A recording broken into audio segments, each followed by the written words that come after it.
Liver cancer का patient है और पेशेंट अटेंडेंट काफ़ी एनेक्सस था कि इनको ट्रीटमेंट करना है किसी भी तरह से। ये ट्यूमर एक्चुअली 3.7 सेंटीमीटर की बड़ी ट्यूमर है लीवर के अंदर, एक ही ट्यूमर था और ये हाइपरवास्कुलर ट्यूमर है।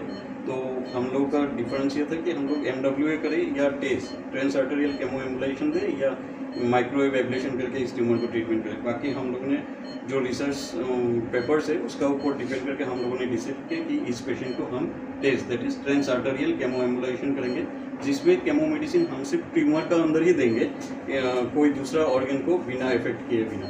और यही केस मैं आप लोगों को सामने लाइव दिखाने वाला हूँ और कर रहा हूँ और मैं आपको स्टेप बाय स्टेप दिखाते रहूँगा। गाइडवेयर कॉम्बिनेशन यूज़ करके पूरा ट्यूमर सप्लाई करने वाला ब्लड वेसल तक आ गया और ये आप लोग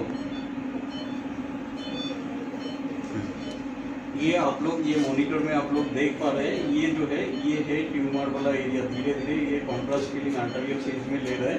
ये है एक्चुअली ये माता जी का ट्यूमर, जिसमें हम अभी अपना केमो मेडिसिन जो है इस ट्यूमर का अंदर डालेंगे अभी, वो भी मैं स्टेप बाय स्टेप आपको दिखाऊंगा।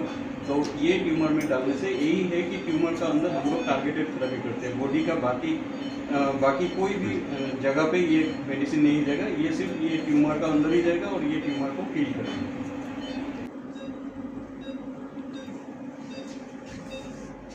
ये अब प्रिपेयर हो गया हमारा माइक्रोस्फीयर।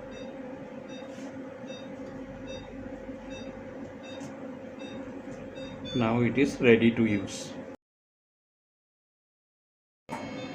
ठीक है सर।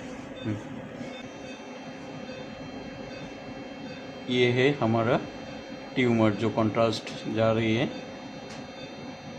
इसी ट्यूमर में अभी हम लोग माइक्रोस्फीयर डालेंगे। मैं क्या मेडिसिन दिम क्या असुविधा पाले कब एको ना जस्ट अपना কৈ थैसो।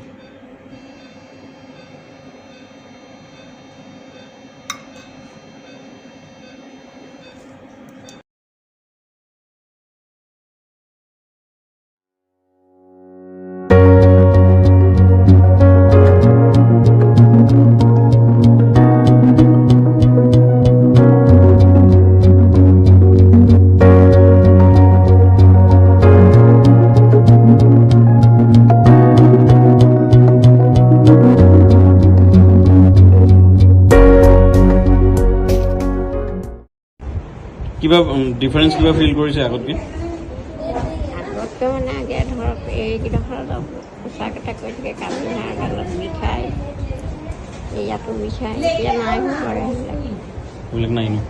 সেইবিলাকৰ পৰা ভাল পাইছে লোকে? একোৱেই হোৱা নাই, মই ঠিকেই পাইছোঁ বাৰু।